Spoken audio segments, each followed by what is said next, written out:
오늘 이렇게 청년부가 오후 예배 함께 드리게 돼서 너무 기쁘고 감사한 것 같습니다.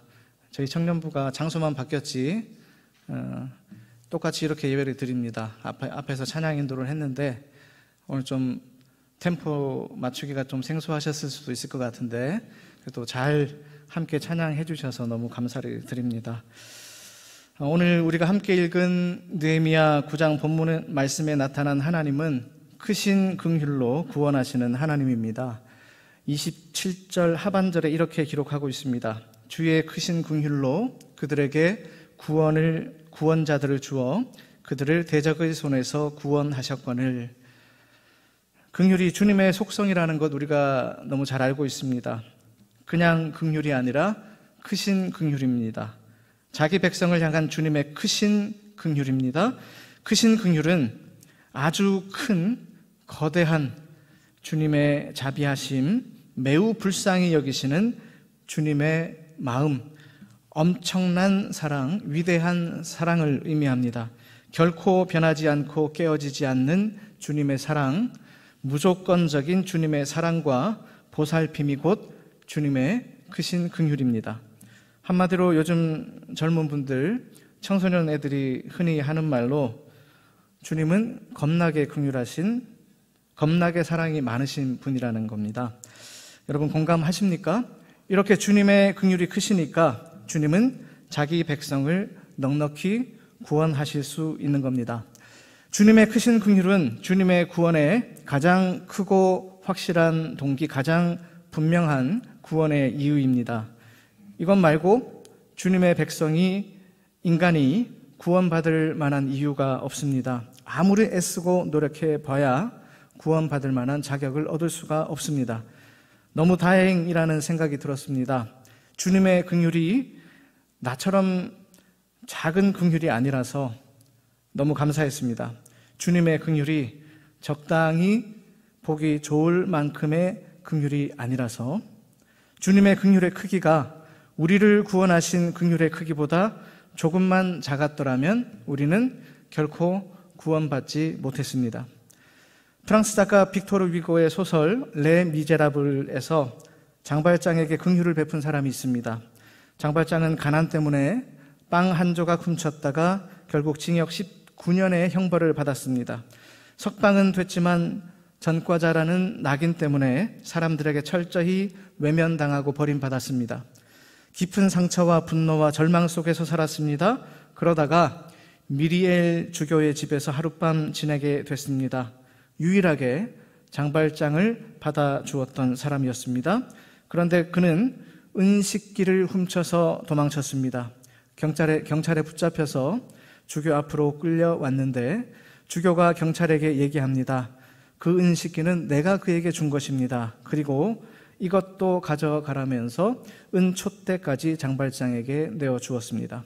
그 순간 장발장의 인생이 변했습니다.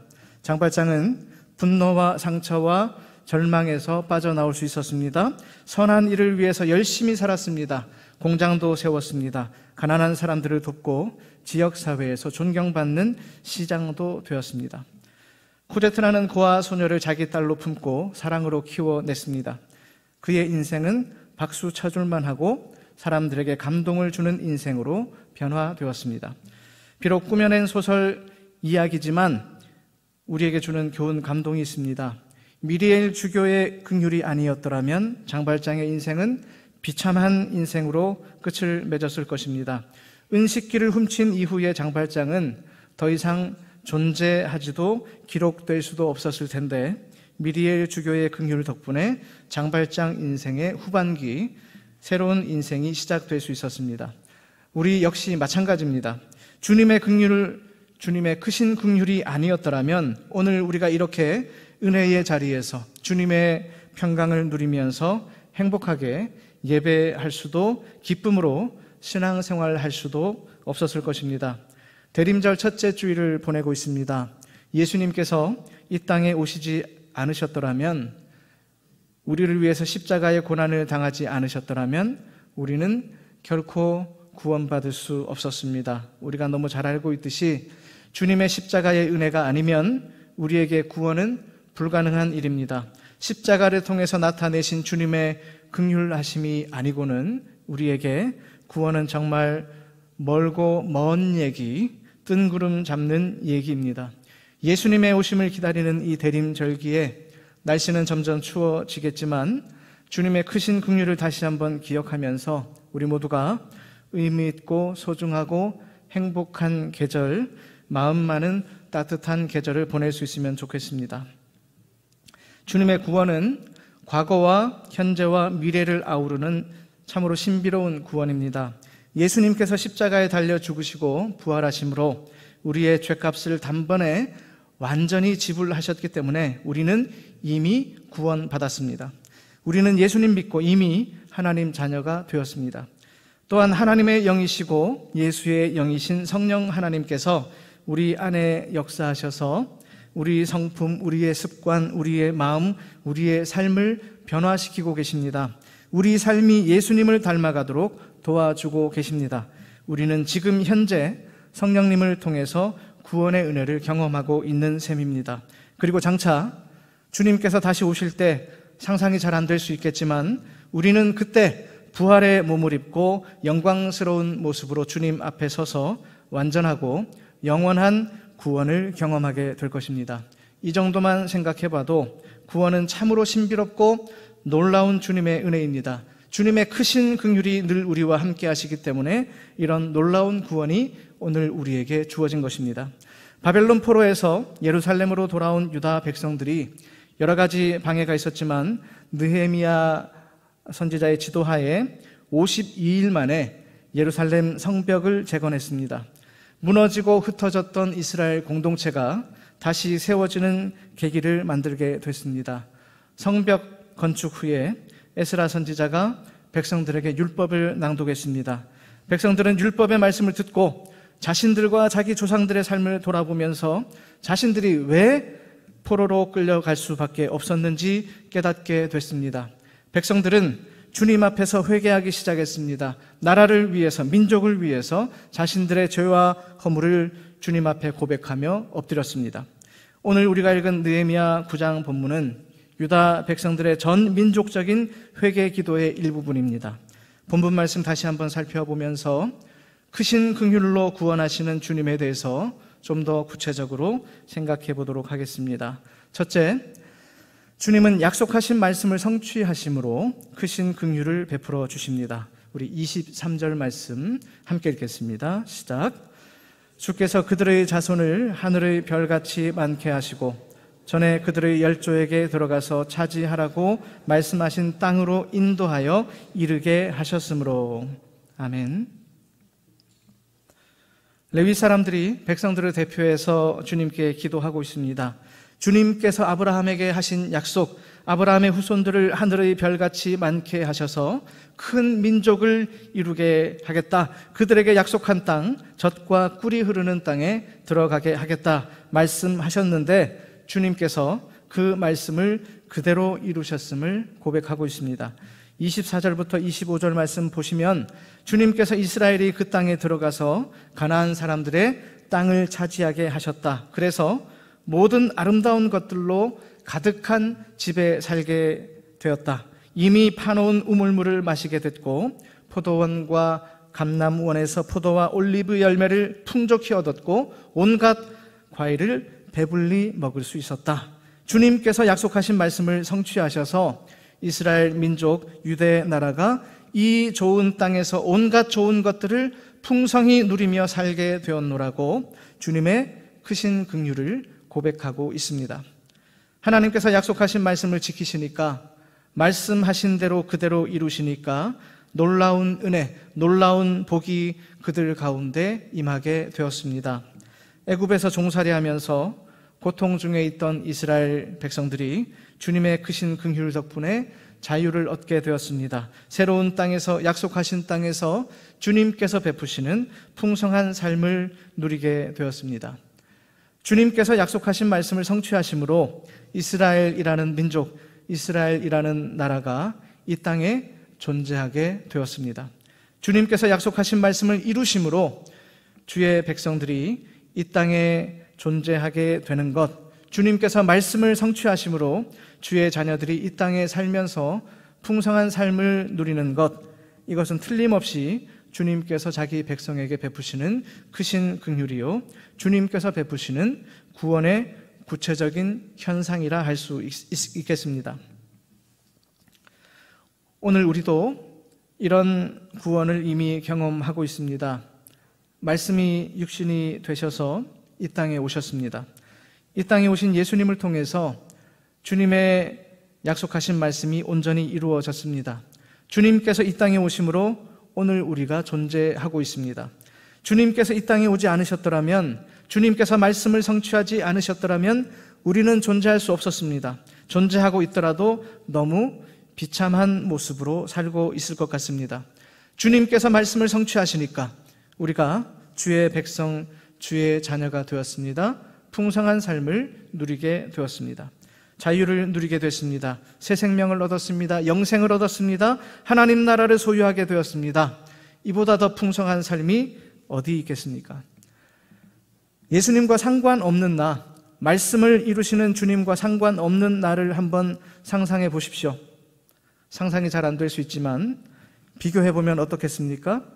오늘 지금 나의 존재보다 더 행복하고 아름다울 것 같습니까? 절대 그렇지 않습니다. 말씀을 성취하시는 주님 덕분에 오늘 우리가 지금 이렇게 거룩한 존재로, 아름답고 행복한 존재로 이 땅을 살아가고 있습니다. 말씀을 성취하시는 주님의 크신 긍휼 덕분에 오늘 우리가 천국의 기쁨과 천국의 소망과 천국의 풍성함을 누리며 살아가고 있다는 것 꼭 기억하시면 좋겠습니다. 말씀을 갈망하고 사모하는 마음으로 날마다 말씀을 묵상하고 말씀을 붙들고 기도하시고 오늘 내 삶에 주의 말씀이 성취되기를 기대하며 살아가야 하겠습니다. 말씀을 성취하시는 주님의 크신 긍휼 안에서 날마다 더 행복하고 기쁘고 풍성한 삶을 살아가는 우리 모두가 될 수 있기를 간절히 소망합니다. 두 번째로, 주님은 용서하심으로 크신 긍휼을 베풀어 주십니다. 우리 28절과 29절 함께 한 목소리로 읽겠습니다. 시작. 그들이 평강을 얻은 후에 다시 주 앞에서 악을 행함으로 주께서 그들을 원수들의 손에 버려두사 원수들에게 지배를 당하게 하시다가 그들이 돌이켜 주께 부르짖음에 주께서 하늘에서 들으시고 여러 번 주의 긍휼로 건져내시고 다시 주의 율법을 복종하게 하시려고 그들에게 경계하셨으나 그들이 교만하여 사람이 준행하면 그 가운데서 삶을 얻는 주의 계명을 듣지 아니하며 주의 규례를 범하여 고집하는 어깨를 내밀며 목을 굳게 하여 듣지 아니하였나이다. 많은 성경학자들은 느헤미야 9장이 성경 전체에서 가장 긴 회개 기도문 중에 하나라는 견해를 밝히고 있습니다. 앞서 주님께서 말씀을 성취하심으로 크신 긍휼을 우리에게 베풀어 주신다고 했습니다. 그 결과 출애굽한 이스라엘 백성들이 가나안 땅에서 살았습니다. 풍족하게 풍요롭게 잘 살았습니다. 참 좋았습니다. 좋았는데 문제가 생겼습니다. 26절 이하 29절까지 말씀을 보면 어떤 문제가 있었는지 알 수 있습니다. 기름진 땅에서 배불리 먹다 보니 주님 베푸신 큰 복을 받아 누리다 보니 주님께 불순종하기 시작했습니다. 주님을 거역했습니다. 주의 율법, 주의 말씀을 등졌습니다. 그러면 안 된다고 주님께 돌아오라고 권면하는 선지자들을 죽이기까지 하면서 주님을 모독했습니다. 그래서 주님께서 심판하셨습니다. 이스라엘 대적들의 손에 넘기셔서 곤고와 환난을 당하게 하셨습니다. 환난 가운데 그들이 너무 힘들고 괴로우니까 그제야 주님을 찾고 주님께 부르짖었습니다. 그랬더니 주님께서 들으시고 크신 긍휼로 그들을 대적들의 손에서 구원해 주셨습니다. 주님께서 그들의 부르짖는 소리를 들으시고 용서해 주셨습니다. 주님께서 용서해 주시니까 이스라엘 백성들이 구원을 얻고 다시 평강을 얻게 되었습니다. 여기까지도 참 아름다운 이야기입니다. 그런데 잘 알고 계시듯이 이런 일이 계속 반복됩니다. 이스라엘 백성들이 다시 주님 앞에서 악을 행했습니다. 그러니까 주님께서 다시 원수들 손에 그들을 넘기셨습니다. 주의 백성들이 원수들에게 지배를 당했습니다. 너무 힘드니까 또 주님께 부르짖었습니다. 부르짖는 소리를 들으신 주님께서 다시 용서하시고 주의 긍휼로 그들을 건져내셨습니다. 한두 번이 아니라 여러 번 이런 일이 반복됩니다. 28절 마지막 부분에 여러 번이라는 표현이 나오고 있습니다. 한글로 여러 번이라고 표현해 놓으니까 어쩌면 서너 번, 너댓 번, 67번 정도 아닐까 생각할 수 있는데요. 히브리어 원문의 뜻은 좀 다릅니다. 그때마다라는 한글 표현이 원문의 뜻과 가까울 것 같습니다. 이런 일이 있을 때마다 계속해서 주님께서 용서해 주셨다. 다시 또 계속해서 주님은 그들을 용서해 주셨고 그들을 구원해 주셨다는 뜻입니다. 주님께서 용서해 주지 않으셨더라면 이스라엘이라는 나라, 이스라엘이라는 민족은 존재할 수 없었습니다. 이스라엘뿐 아니죠. 온 인류가 그렇습니다. 주님의 용서하심이 없었다면 우리 인류의 역사도 존재할 수 없었습니다. 최소한 지금과는 많이 다른 우주의 역사, 하나님의 역사가 기록으로 남겨졌을 것 같습니다. 우리가 알고 있는 성경 인물들 중에서 완벽한 인물은 거의 없습니다. 다들 실수를 최소한 한두 번쯤은 했습니다. 여러 번 실수했습니다. 아브라함이 그랬습니다. 모세도 그랬습니다. 다윗도 그랬습니다. 그때 주님께서 용서해 주지 않으셨더라면 어떻게 됐겠습니까? 오늘 우리가 알고 있는 구약의 역사는 온전히 존재할 수 없었습니다. 많이 달라졌을 것 같습니다. 믿음 없는 행동을 자주 보였던 예수님의 제자들은 어떻습니까? 주님께서 용서하지 않으셨더라면, 예수님을 3번이나 부인했던 베드로를 주님께서 용서하지 않으셨더라면, 예수님 믿는 제자들 박해하고 교회를 핍박했던 청년 사울, 자칭 죄인 중에 괴수인 청년 사울을 주님께서 용서하지 않으셨더라면, 주님께서 만나주시고 품어주지 않으셨더라면 오늘날 우리가 알고 있는 기독교의 역사는 존재하지 못했습니다. 지금과 많이 달랐을 겁니다. 긍정적인 차이가 아니라 부정적인 차이가 많이 나는 그런 역사로 흘러오지 않았을까 생각합니다. 아니, 창세 때 아담과 하와가 범죄한 그것으로 인류의 역사가 끝이 났으면, 주님께서 그것부터 용서하지 않으셨더라면 인류의 역사는 제대로 시작도 못 해보고 끝을 맺었을 겁니다. 주님께서 용서하셨기에 오늘 우리의 역사가 존재하고 우리 인생이 존재할 수 있는 겁니다. 이런 점에서 우리 인생, 우리 인간의 역사는 주님의 용서의 역사라 하더라도 과언은 아닌 것 같습니다. 예수님께서 이 땅에 오심은 주님께서 온 인류의 죄악을 다 용서하셨다는 뜻입니다. 주님께서 우리를 대신해서 십자가를 지시고 자기 생명을 내어주심으로 우리 모든 잘못, 우리 모든 허물을 다 용서하셨다는 뜻입니다. 대림절을 보내시면서 우리를 용서하심으로 우리에게 긍휼을 베풀어 주시는 주님을 확신하고 기대하면서 기쁨과 소망의 시간을 보내시면 좋겠습니다. 지금까지 주님께 용서받은 적 나는 한 번도 없다 하시는 분 계십니까? 제가 분명히 말씀드리는데 그런 사람 단 한 사람도 없습니다. 우리가 주님께 용서 안 받고 오늘 지금 여기까지 어떻게 살아올 수 있었습니까? 불가능한 일입니다. 우리 한 사람 한 사람의 인생 역시 용서의 인생입니다. 여러분 잘못한 것 있으십니까? 주님 앞에서 송구스러울 만한 어떤 좋지 못한 마음을 품었거나 주님께서 얼굴 찌푸리실 만한 불쾌한 말을 내뱉었거나 주님께서 미워하실 만한 어떤 행동을 하셨습니까? 괜찮습니다. 주님께 용서를 구하면 됩니다. 주님은 얼마든지 무엇이든 우리 죄와 허물을 능히 기꺼이 용서하시는 분입니다. 어떤 잘못이건 몇 번이나 반복해서 잘못을 했건 주님께 나아가 용서를 구하면 됩니다.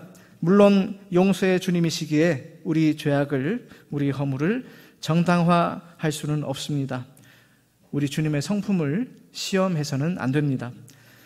우리가 다 주님 앞에서 주님 말씀에 순종하며 살아가려고 애쓰고 있습니다. 우리가 다 잘 못해서 저지른 실수도 있습니다.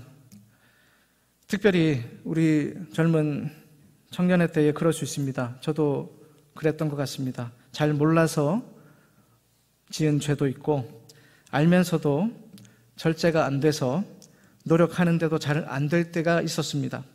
우리는 다 연약한 존재들이라서 그렇습니다. 예수님 믿고 구원받고 천국 백성으로 주의 자녀로 살아가고 있으면서도 흔들리고 넘어질 때가 있습니다. 그래도 용서하시는 주님 바라보고 회개하고 용서받으면서 우리가 여기까지 오지 않았습니까? 나의 연약함, 나의 거짓됨, 나의 교만함, 나의 약함, 나의 악함, 나의 교활함 때문에 여러분 낙심하거나 좌절하지 마십시오. 나 같은 죄인은 감히 주님 앞에 나갈 수 없다. 나 같은 죄인은 예배 드릴 자격도 안 되는 사람이다. 이렇게 생각하시면서 예배를 멀리하고 말씀을 멀리하고 주님과 멀어지려 하는 분 계시다면 그런 생각 접으시면 좋겠습니다. 주님은 나 같은 죄인 때문에, 아무런 자격 없는 나 같은 죄인 때문에 이 땅에 오셨고 십자가를 지셨습니다. 낙심되고 절망할 때라도, 언제라도, 어떠한 상황 속에서라도 우리를 용서하시는 주님을 바라보고 주님께 담대히 나아가시기 바랍니다. 주님께 나의 모든 죄악을 솔직하게 다 털어놓고 용서를 구함으로 오늘도 나를 용서하시는 주님의 긍휼, 이것까지도 끌어안으시고 용서하시는 주님의 크신 긍휼을 경험하는 우리 모두가 될 수 있기를 간절히 소망합니다. 세 번째로, 주님은 우리를 버리지 않으심으로 크신 긍휼을 베풀어 주십니다. 우리 31절 말씀 함께 읽겠습니다. 시작. 주의 크신 긍휼로 그들을 아주 멸하지 아니하시며 버리지도 아니하셨사오니 주는 은혜로우시고 불쌍히 여기시는 하나님이심이니이다. 아멘. 레위 사람들이 고백하고 있습니다. 우리 조상들이 그렇게 수도 없이 반복적으로 죄악을 범하고 주님께 징계를 당해서 환난을 당하고 그래서 주님께 부르짖어 용서를 구했는데 주님은 그때마다 그들을 용서해 주시고 받아주셨습니다.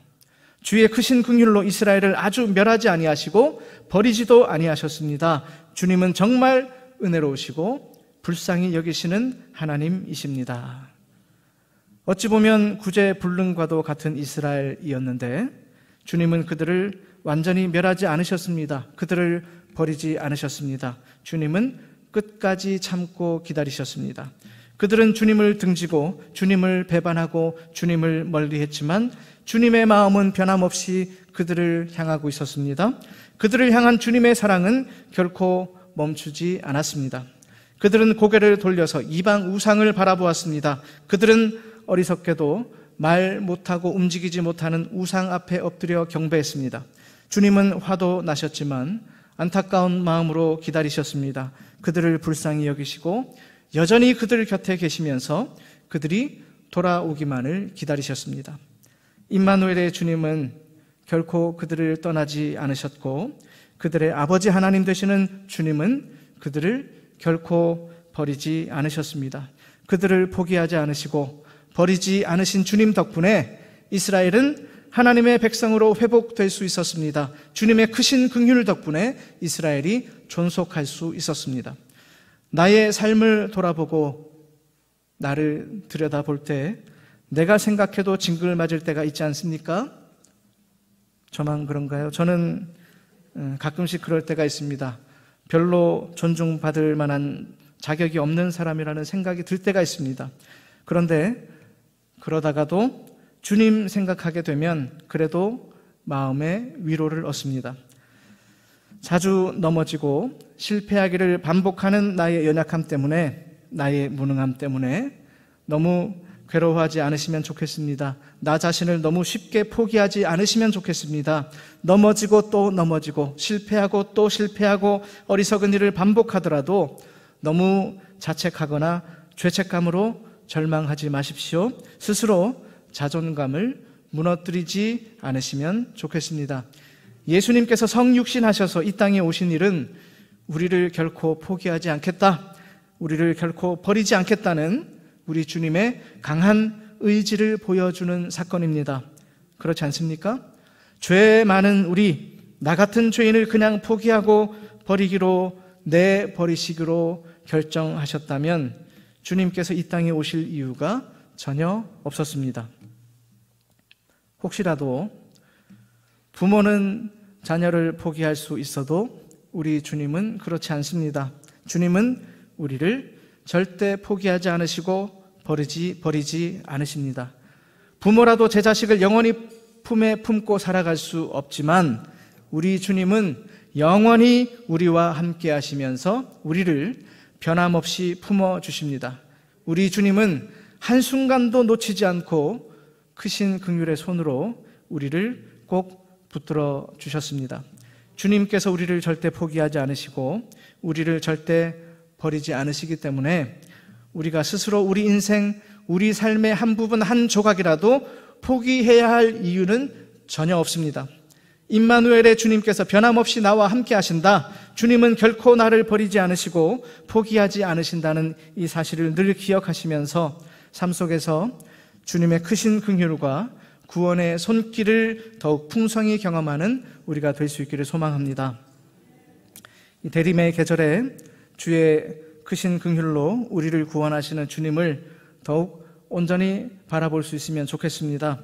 약속하신 말씀을 이루시고 끝까지 우리를 용서하시고 결코 우리를 버리지 않으시는 주님의 크신 긍휼을 확신하면서 매일의 삶 속에서 구원의 풍성함을 경험하는 우리 모두가 될 수 있기를 주님의 이름으로 축복합니다.